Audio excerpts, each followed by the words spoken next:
One of the casualties, I think, from the march of technology and the intrusion of artificial intelligence into the public debate is we've completely forgotten about the poor.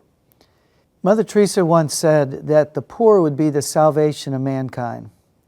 When I heard her say that, I thought, what does she mean they're going to be the salvation of mankind? They're the ones that need to be saved. They're the ones with all the needs. They're the ones with no housing and no clothing and no food, shelter. So I pondered it a while, but I realized I think she meant they would keep us human. They would continue to remind us that we are their brother, their sister. They would help us empathize. And Kathy, I know that you've spent a great deal of your life looking at some of the spiritual implications of, am I my brother's keeper? Am I my sister's keeper? But it seems out there in the world today, the poor have become almost invisible, as if nobody really talks about them. After Mother Teresa died 28 years ago, it's as if no one has a right to talk about them anymore, and yet there they are in our midst. And I just wonder what's the future for mankind? Are they going to be the salvation of mankind, or are they going to be the victims of a cruel world? Well, they're always the victims of a cruel world, and how much they're given care is reliant on us. I think there is something to be said about this.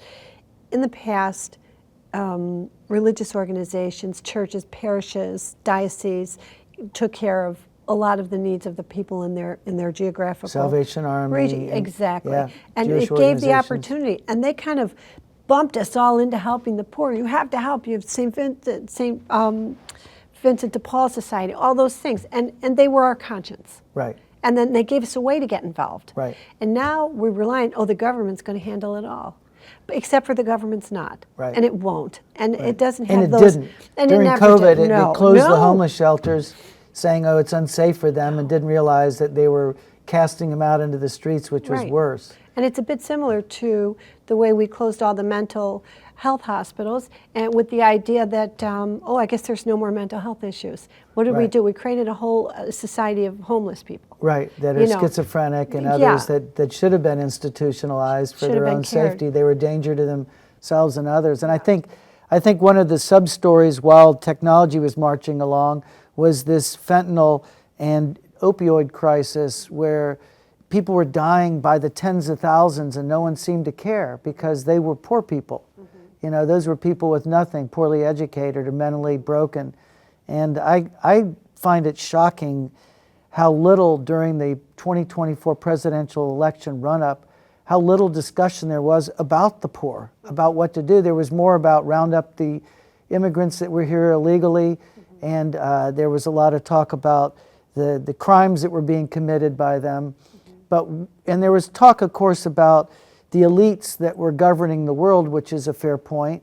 But what did it mean about how do we help the poor strengthen themselves? Where was the talk about family? And what do we do now? Because I am puzzled by how little discussion there is about what to do with the homeless. It was all caricature in San Francisco, what not to do. You know, in San Francisco, they were doing all the wrong things. It would appear. Giving them needles, Yeah. giving them free places to shoot up their drugs and all, as if this was a sign of compassion. This was as fake as gender-affirming care. I know, and it was really demeaning toward that population, Right. as though that's all we can expect from them. We don't have any expectations of you. Here's more needles. Right. Here's more. You know, there was Instead no of treating them. invitation Right. into wellness or an invitation into. Now we know addiction is tough, and by the way, fentanyl's still going on. Right. And I mean, Right. the people dying of fentanyl overdoses are not poor people in the traditional sense of the word. I think Mother Teresa was right. And I think when you present the young people with an opportunity to serve those less fortunate, they love it. They want to do it. Come alive. Part of the benefit of the age of technology is that they see people on the other side of the globe who are suffering and they don't like it. And they will say, I'll go with less. Right. They do have that. They Right. don't like that. So I think, we need leadership, Jim. We need to find the leadership in our next generation, identify it, bring it along. It's Right. going to be us. I think our generation has to be busy now about identifying the leadership. Yeah, and I think, and be honest about what's going on in our world today, when the poor, if you don't have your iPhone, if you don't have your credit card or debit card, you're kind of cut out from commerce because so many things require these, 2-point verification systems and bank accounts and access to quick money. And I just look at poor people going, they're just being treated like, just hurry up and die, get out of the way. And this is why assisted suicide will sweep them away, because at some point they'll say, well, we have a way for you to be free of your misery. We'll help you end your life. That's compassion. I mean, that's the opposite of compassion. Again, Yeah. dehumanizing. We don't expect anything from you. Right. You have nothing we need. That is the cruelest message of all. But here's the other thing. In a cashless society, you don't have any money to give them. Right. You can't even give You them can't money. even give them $1 Right, or and they don't have a $10. phone for you to do their own little QR codes. No, and the ones that do, obviously, we're like, oh, that's not a good look for you. Right. But, so they have, we'll never stop looking for the poor and trying to help them. Our Right. conscience is there. Humanity has a conscience. It's there. Right. I mean, I believe that people like Mother Teresa from the next world will be prompting us. And I think, too, it will bring our eyes toward the elderly poor. I think we're going to see an increase as government funds get restricted, deficits grow, pressures on Medicare and Medicaid because there's such huge elements of the budget. Mm-hmm.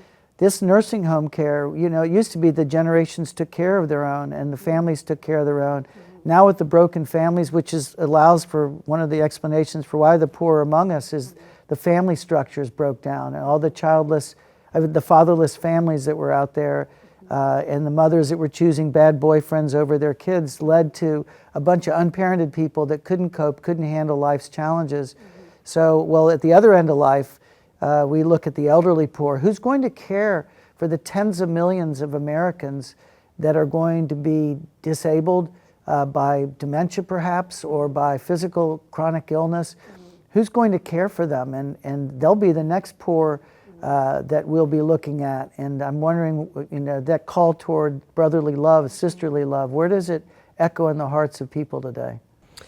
They'll find it again.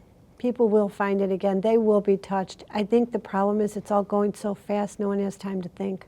Mm-hmm. And that's part of that tech thing. Yeah. It's going so fast that it never stops. We have to really help people to pause. Right, and to see their need for the poor. The poor have a gift to give them. They unleash compassion, the power of the poor. Mm-hmm. I think that's what Mother Teresa was getting at, was that they were going to salvage this world as it lurches toward this crazy reliance on technology and efficiency and artificial intelligence and all of the things that are breaking down relationships. The poor have nothing except each other. You see that in soup kitchens where they sit together. So yeah, I guess we have something to learn from them. Well, we talked about that in one of the segments about the imperfect love that takes place. It's a perfect exchange of love that takes place with people in those circumstances.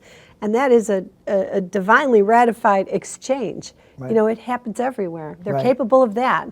Well, this was the words at the beginning of Judeo-Christian tradition, which was, am I my brother's keeper? Mm-hmm. Am I my sister's keeper? I guess it's a question we all have to answer, and how we can meaningfully engage with the poor and not only give them our gift, but receive theirs.